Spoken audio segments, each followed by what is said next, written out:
बहुत important topic aggregates. इसका मतलब क्या होता है? सकल। इसका मतलब क्या होता है? समुच्चा। समुच्चय। नाउ लुकिंग एट पूरा, अगर आप राष्ट्र आय को देखोगे, एक साथ देखना होता है उसको इन टर्म्स ऑफ कि क्या मिल रहा है उनको, क्या रेम्यूनरेशन मिल रहा है। इसका लेखा जोखा करा जाता है with all the final goods and services produced. और एक अर्थव्यवस्था में जितनी भी चीज़ें प्रोड्यूस होती हैं वो सबको एक अकाउंटिंग ईयर में, जिस एक साल के दौरान, जो कि नॉर्मल रेजिडेंट्स जो हैं वो कंट्रीब्यूट करते हैं, जो इनसाइड द डोमेस्टिक टेरिटरी हैं जिसको हम डोमेस्टिक एग्रीगेट्स कहते हैं, और जो आउटसाइड हैं जिसको हम नेशनल एग्रीगेट्स कहते हैं। डोमेस्टिक एग्रीगेट्स में आ गया आपका not net domestic product at factor cost, net domestic product at market price, gross domestic product at market price.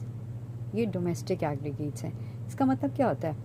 ये जो है ना, ये मूल्यांकन करता है गुड्स एंड सर्विसेज की, मेजर करता है वैल्यू इन सब पैरामीटर्स में।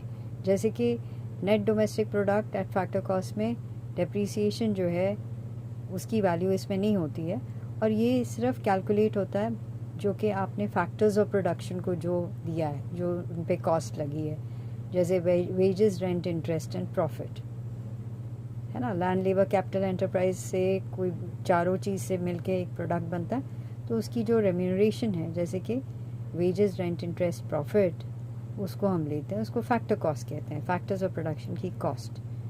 कितने फैक्टर्स ऑफ प्रोडक्शन है? 4 factors of production, land, labour, capital, enterprise. अगर हम net domestic product at market price लेते हैं, तो वही जो प्रोडक्ट आपने बनाया, जो फैक्टर कॉस्ट पे जिसकी मूल्यांकन की थी, अब आप उसको जो मार्केट में बेच रहे हो, तो उसमें आपका जीएसटी भी लगता है, कुछ सब्सिडीज़ भी मिलती है आपको। तो इसका लेखा जोखा करते हुए आपको एक एग्रीगेट, ये इसमें आप कैलकुलेट करते हैं जिसका नाम होता है net domestic product at market price. और एक और एग्रीगेट होता है जैसे gross domestic product at market price. इसमें क्या होता है कि आप उसको डेप्रीसिएशन की वैल्यू आप इसमें ऐड करते हो, और ऑफ कोर्स मार्केट प्राइस मतलब आपने बेचना है, तो जब आप बेचोगे तो आपको जीएसटी का ख्याल तो रखना ही होगा, सब्सिडीज़ भी देखनी होगी, क्योंकि आप national income as a whole देख रहे हो ना, इस तरह से। अब आप नेशनल एग्रीगेट्स में आओ, तो ये जो है नेशनल एग्रीगेट्स, डोमेस्टिक प्रोडक्ट तो देखता ही है, plus net factor income from abroad जब आप ले लेते हो तो नेशनल प्रोडक्ट कहलाता है। डोमेस्टिक प्रोडक्ट में जब आप नेट फैक्टर NFIA लगा देते हो तो नेशनल प्रोडक्ट होता है। तो हम इसकी जब वैल्यूज़ हम मेजर करते हैं, तो हम इसको नेशनल एग्रीगेट्स में NNPFC बोलते हैं, इसको नेशनल इनकम ही कहते हैं, net national product eight factor cost. तो आपने इसमें डेप्रीसिएशन भी नहीं है, नेशनल प्रोडक्ट है, मतलब डोमेस्टिक प्रोडक्ट में net factor income from abroad है, और इसको आपने सिर्फ फैक्टर्स ऑफ प्रोडक्शन में को जो आपने कॉस्ट जो आपको लगा है, जैसे wages, rent, interest and profit for, उसको आपने कैलकुलेट किया। जैसे लैंड, लेबर, कैपिटल, एंटरप्राइज का क्या कॉस्ट होता है? Wages, rent, interest and profit, right. तो इसमें अगर आपने अब मार्केट प्राइस लोगे तो आपने जीएसटी और subsidies, that is net indirect taxes का आपने लेखा जोखा करना है।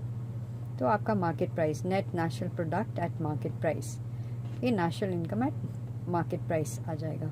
अगर आप इस नेट नेशनल प्रोडक्ट में डेप्रीसिएशन ऐड कर दोगे ना, तो हो जाएगा आपका gross national product at market price, that's it.